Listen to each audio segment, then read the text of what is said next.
Olá pessoal, bem-vindos ao número 27, sou o Jack e hoje vou falar sobre o Jensen Interceptor. E este é um carro fascinante porque é mais um exemplo de uma indústria automobilística britânica em declínio.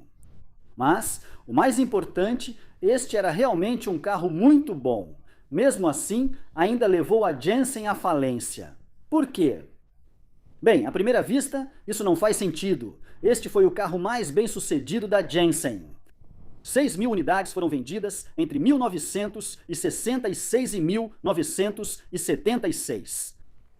Era um carro extremamente popular entre celebridades como Clark Gable, Princesa Anne, Roger Moore, entre outros. Eles adoravam esse carro, então ele tinha uma boa imagem, era realmente um bom carro. Além disso, para completar, ele realmente reunia o melhor de 3 países: Grã-Bretanha, Itália e Estados Unidos. Os americanos forneceram um motor potente, os italianos, o design e os britânicos, a tecnologia fantástica e o interior. Então, por que fracassou?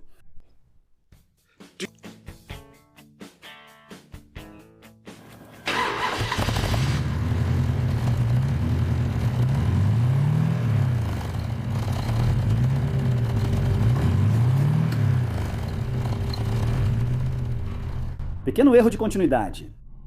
Você consegue perceber? Enfim, de volta deste carro maravilhoso. Quando eu disse que era uma combinação de potência americana, mecânica e conforto interior britânicos, além do estilo italiano, o que eu quis dizer é que os italianos desenharam isso. Foi a carroceria Touring. Touring. Os britânicos, obviamente, a Jensen fez o layout, o chassi, todas essas partes, mas o motor era um monstro da Chrysler. Os primeiros carros tinham motor V8 de 6,3 litros, acho. Este é um Mark III, tem um motor Chrysler V8 de 7,2 litros. 8. Ele usa o mesmo motor que esteve em carros como o Dodge Charger, acho que o Barracuda. Não sou especialista em carros americanos, mas esse motor é enorme.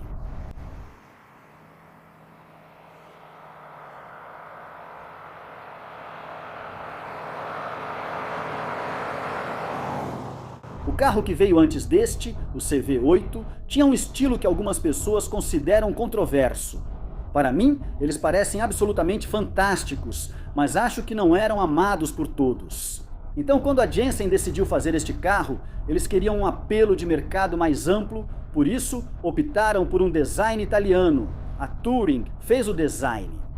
Acho que os primeiros carros foram feitos pela Vignale. Não com os melhores resultados. Na verdade, a qualidade só melhorou quando a Jensen retomou a montagem internamente. O chassi tem braços duplos na dianteira e eixo traseiro sólido. Usa o câmbio de 3 marchas da Chrysler. E é um carro que dirige. Ele anda como um mini Rolls Royce. É algo fantástico.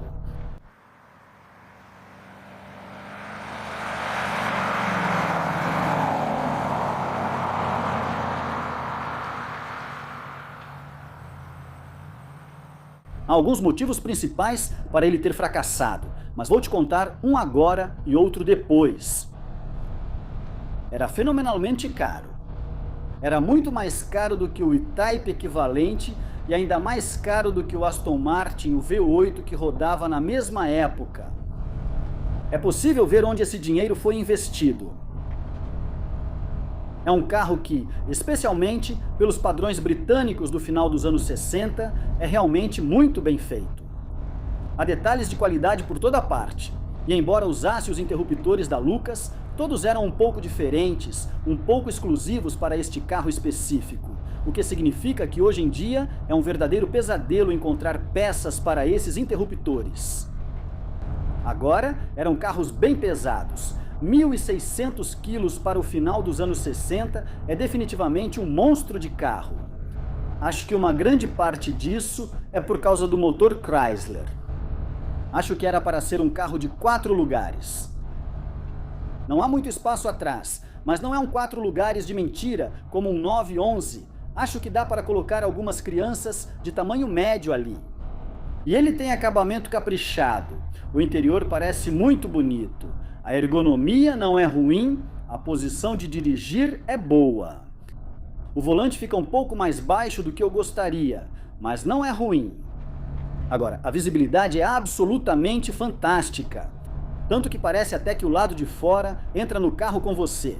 E isso por si só já torna a experiência bem especial.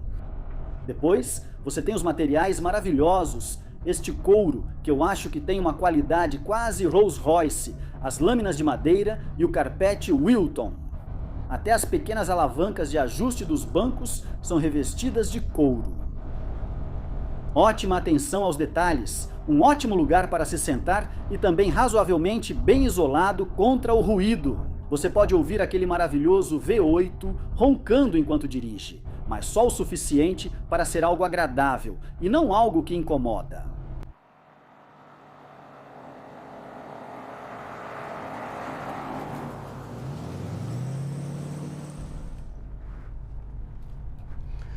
Vou encostar aqui e então vamos fazer o nosso teste habitual, acelerando na estrada para ver como é a sensação. Quando acelerarmos um pouco, porque esses também eram carros muito rápidos para a época. E ainda hoje, acho que eles não são exatamente lentos. Os carros originais entregavam, quero dizer, os números variam bastante, mas na verdade, vamos lá, pé embaixo.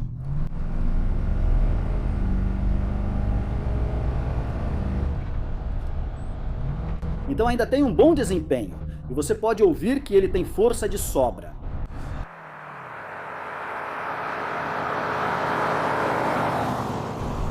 Os carros da época tinham entre 300 e 330 cavalos de potência, variando conforme o carburador e o motor, podendo chegar a 220 cavalos. Ouvi dizer que é ainda menos desde que as regulamentações de emissões começaram.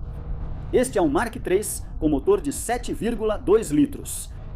Também tem o sistema de injeção de combustível atualizado, que foi projetado depois que a Jensen faliu e as várias partes foram separadas. Acho que havia uma empresa só para as peças de reposição. O sistema de injeção aumenta bastante a eficiência.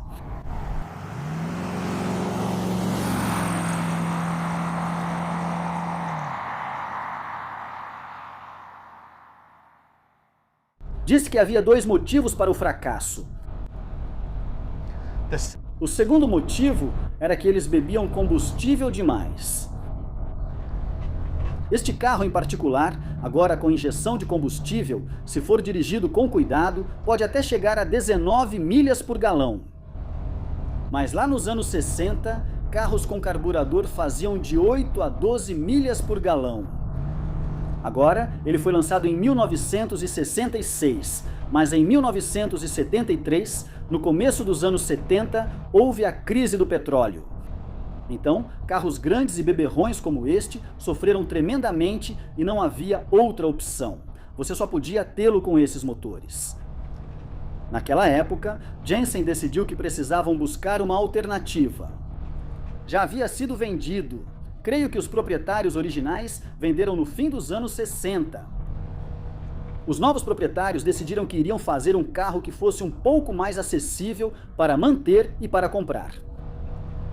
Eles mantiveram Donald Healey e o Jensen Healey nasceu. É um carro que para mim nunca realmente atraiu. Eu não consigo gostar muito do visual, mas eu entendo por que eles fizeram isso. Ele usava o motor Lotus Twin Cam menor, que na época era muito pouco confiável.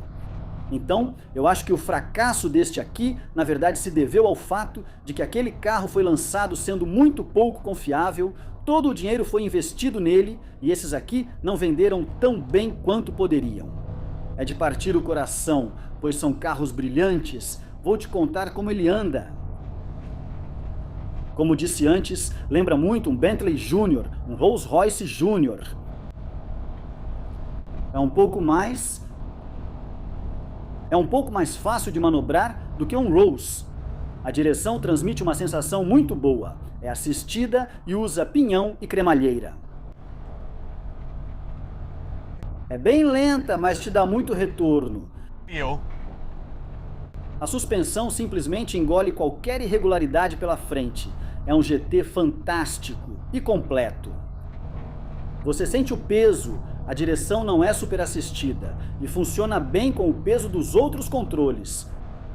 Se você pisa fundo, ele reduz uma marcha bem rápido e meio que ganha embalo e segue pela estrada de uma maneira bastante majestosa. Não é o tipo de carro que eu gostaria de jogar de um lado para o outro.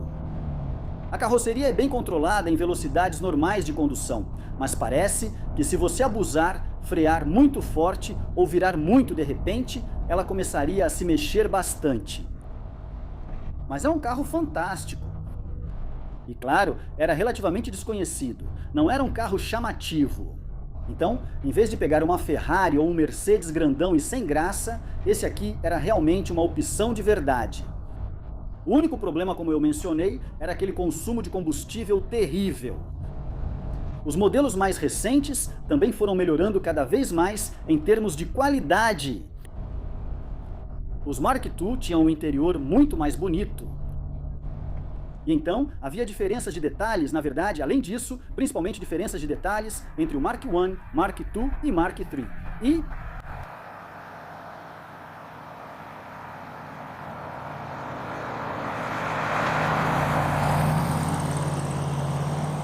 você pode se imaginar fazendo uma viagem à meia-noite de Mônaco, de volta para Londres nos anos 70, e este carro lidaria com isso com absoluta destreza. Outra coisa que acho que precisamos mencionar é que junto com este, a Jensen também lançou o FF, que acredito ser o único carro que já usou o sistema de tração nas 4 rodas Ferguson. A Ferguson, que fazia tratores, criou esse sistema esperando que vários fabricantes de carros o comprassem. Eles estavam muito à frente do seu tempo e aquele carro poderia ter tido um apelo extraordinário fora do Reino Unido. No entanto, por causa do modo como foi projetado, alguns dos componentes do sistema de tração nas 4 rodas ficavam do lado esquerdo do carro, então convertê-lo para volante à esquerda não era possível. Por isso, perderam muitas vendas, inclusive no importante mercado norte-americano, o que poderia ter impulsionado a Jensen. Ele parecia muito com o Interceptor, mas na verdade era 30 centímetros mais longo. Você pode ver que há esse tipo de entrada de ar lateral extra também.